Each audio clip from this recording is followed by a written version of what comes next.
बिस्मिल्लाहिर्रहमानिर्रहीम। Dear students, आज का जो हमारा टॉपिक है वो है फोर्स और मोमेंटम के मतलब।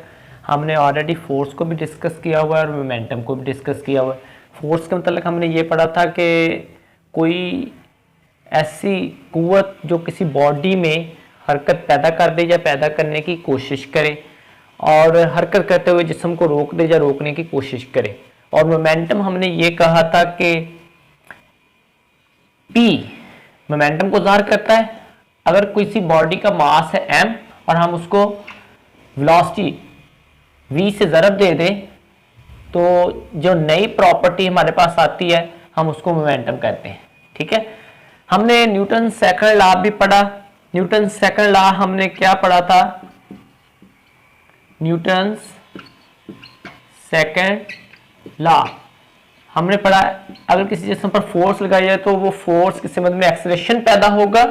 वो एक्सेलरेशन जो है वो मास के इनवर्सली प्रोपोर्शनल और फोर्स के डायरेक्टली प्रोपोर्शनल, और उससे हमने ये वाली क्वांटिटी बनाई थी F = m।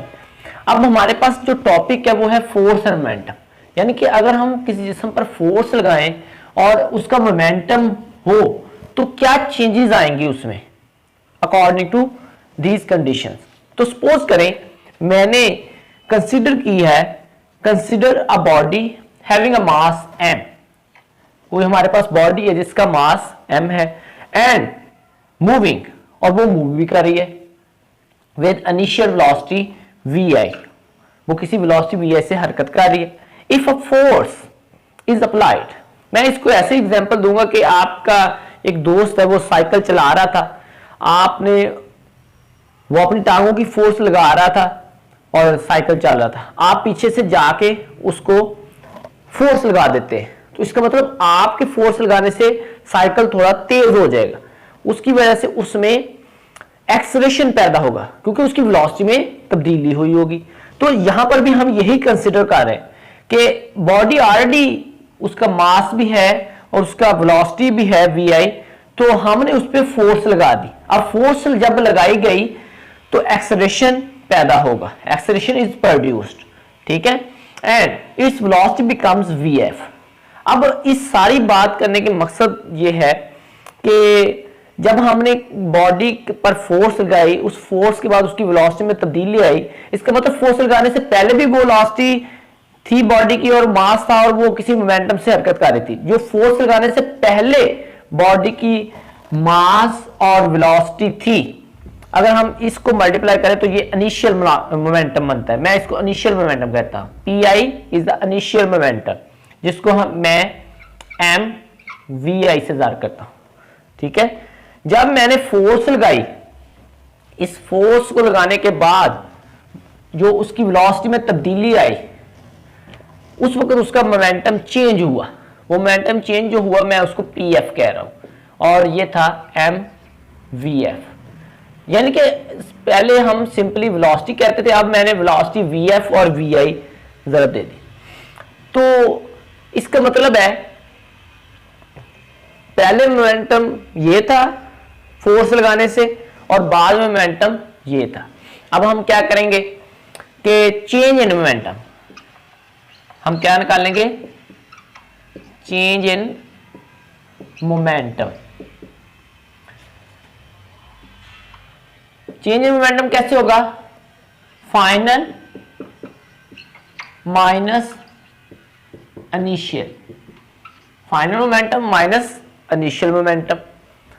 अब चेंज pf माइनस pi, ये चेंज इन मोमेंटम होगा फाइनल माइनस इनिशियल। pf की वैल्यू हमारे पास क्या थी? m vf minus m vi। अब नेक्स्ट क्या है? ये चेंज किसी टाइम t में आई होगी। ये चेंज जो है, चेंज इन टाइम t, जब किसी टाइम t में तब्दीली आती है, जैसे हमने वेलोसिटी में तब्दीली की शरह पढ़ी थी और डिस्प्लेसमेंट में तब्दीली की शरह पढ़ी थी, rate of change of displacement. तो जब भी टाइम के लिहाज से चेंज आती है तो हम उसको रेट ऑफ चेंज कहते हैं।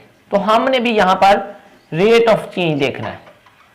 क्योंकि ये जो तब्दीली आई है ये किसी टाइम t में आई है, तो मैं इसको भी लेफ्ट हैंड साइड को भी t से डिवाइड कर दूंगा और राइट हैंड साइड को भी t से डिवाइड कर। अब इस क्वेश्चन को क्या करेंगे हम, गौर से देखें, pf minus pi is equal to, यहां से m को कॉमन ले लें, vf minus vi over t। ठीक है, अब क्या करें, अगर आप गौर करें ये वाली जो क्वेश्चन है vf माइनस vi बटा t, इसको हम क्या कहते हैं, एक्सेलरेशन। इसको हम क्या कहते हैं, एक्सेलरेशन।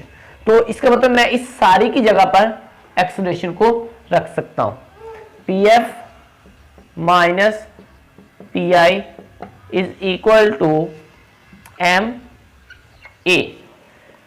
ठीक है, अब आप गौर करें, न्यूटन सेकंड लॉ मैंने अभी स्टार्ट में लिखा था कि हमने न्यूटन सेकंड लॉ में क्या पढ़ा था, F is equal to M A. तो इसका मतलब मैं इस सारी क्वांटिटी की जगह पर F रख सकता हूं, इसकी जगह पर क्या रख सकता हूं, F। तो P T minus P I is equal to F। तो क्या बन गया मेरे पास, फाइनल इक्वेशन क्या बन गई है, फाइनल इक्वेशन देखें क्या बन गई है, P T minus P I over P F minus P I is equal to F, यानी कि ये मेरी फाइनल इक्वेशन है। ये क्या है, अब जरा गौर से सुने, ये क्या है, P T P F is equal to final momentum, P I is equal to initial momentum divide by T, यानी कि ये मोमेंटम में तब्दीली है, किसके लिहाज से, टाइम के लिहाज से। ये कब होगी, जब फोर्स अप्लाई की है। मैं इस सारी कंक्लूजन का आसान आपको बता देता हूं कि हम क्या पढ़ना चाहते हैं। फोर्स और मोमेंटम क्या है, सिंपल सी बात है कि एक बॉडी जिसका मास m है वो हरकत कर रही है, उसका मोमेंटम है। जब हम पीछे से मजीद फोर्स लगाएंगे तो उसके मोमेंटम में तब्दीली आएगी। That is the simple answer. ये जो सारी इक्वेशन है ये बात बता रही है। बात तो हमने पीछे एक तरीके से शुरू की है और यहां तक पहुंचे, लेकिन इस सारी इक्वेशन का आसान क्या है, व्हेन फोर्स इज अप्लाइड, मैं आपको लिख के भी बता देता हूं, when force is applied, when force is applied on a moving body, जब किसी हरकत करते हुए जिस्म पर फोर्स लगाई जाती है, then there is a change in momentum, तब उसके मोमेंटम में क्या आएगी, तब्दीली आएगी। दैट इज डायरेक्टली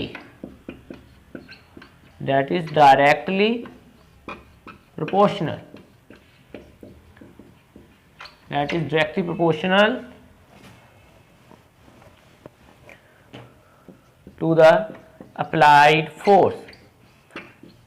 आसान सी बात क्या है, दोबारा सुन लें, मैं क्या कहना चाहता हूं, ये सारी क्वेश्चन हमें क्या बताना चाहती है कि जब किसी जिस्म पर फोर्स लगाई जाएगी तो उसकी मोमेंटम में तब्दीली जरूर आएगी, क्योंकि फोर्स लगाने से उसकी वेलोसिटी में तब्दीली आती है, वेलोसिटी में तब्दीली होने से उसके एक्सेलरेशन में तब्दीली आती है। तो इसका मतलब है कि जब फोर्स लगाई जाएगी तो उसकी जब वेलोसिटी में तब्दीली आएगी तो उसके मोमेंटम में भी तब्दीली आएगी, क्योंकि हमने ऑलरेडी पढ़ा है कि मोमेंटम होता है उस बॉडी का जिसकी वेलोसिटी और जिसका मास हो। तो हरकत करते हुए जिस्म का मास तो है ही है, तो उसकी वेलोसिटी भी है क्योंकि हरकत कर रही है, तो वेलोसिटी में तब्दीली आएगी फोर्स की वजह से। जब फोर्स में तब्दीली आएगी तो उसके मोमेंटम में भी तब्दीली आएगी, मोमेंटम भी उसका बदलेगा क्योंकि वेलोसिटी बदलेगी। तो जितनी फोर्स लगाएंगे मोमेंटम में तब्दीली उतनी ही आएगी, क्योंकि फोर्स और मोमेंटम एक दूसरे के डायरेक्टली प्रोपोर्शनल है। लेकिन आएगी किस लिहाज से, टाइम के लिहाज से। तो अब क्या है, आसान दो लफ्जों में हमने इसको कैसे बयान करना, एक जिस्म हरकत करता हुआ जा रहा है, उसका मोमेंटम है, जब हम पीछे से फोर्स लगाएंगे तो उसके मोमेंटम में तब्दीली आएगी। जितनी फोर्स लगाएंगे उतना मोमेंटम ज्यादा तब्दील होगा, फोर्स थोड़ी लगाएंगे मोमेंटम में तब्दीली थोड़ी आएगी, फोर्स ज्यादा लगाएंगे मोमेंटम में तब्दीली ज्यादा। बस सिंपल ये टॉपिक, इतनी बात कि फोर्स लगाने से मोमेंटम में तब्दीली आती है और ये इसका मैथमेटिकल रिलेशनशिप है। Thank you, Allah.